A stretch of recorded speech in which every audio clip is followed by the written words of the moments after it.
Պարոն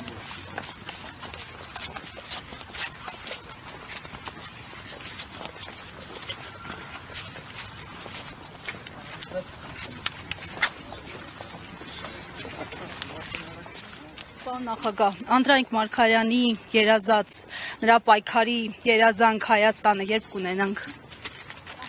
Տեսնենք։ Պարոն նախագահ, վերջին օրերին ձեր հայտարարությունը ժամկետների հետ կապված կրկին թիրախավորեց ձեզ եւ ձեր ուժը, այս առնչությամբ ձեր ասելիքը որն է։ Ասեք, հարցը հնչել է սահմանադրության փոփոխության համատեքստում։ Եվ իմ պատասխանն էլ բխել է հենց այդ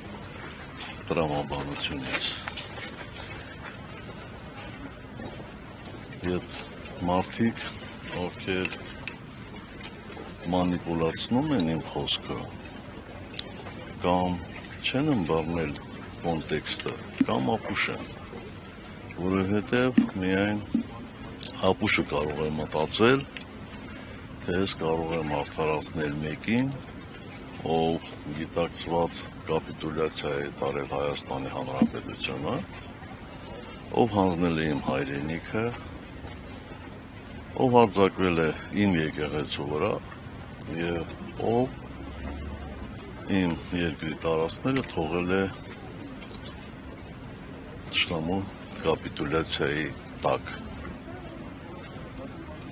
Եվ ինչ է ստացվում, որ այսքանով հանդերձ նա մեղավոր է երրորդ ժամկետի գնալու համար։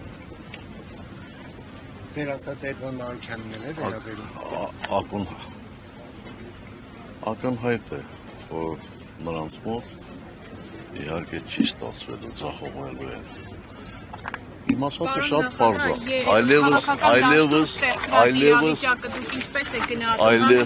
այլևս որևէ հարցի չեմ ուզում պատասխանել, որովհետև նույն ձեր հարցին ես պատասխանել եմ 3 չէ առաջին։ Որ զարգացումները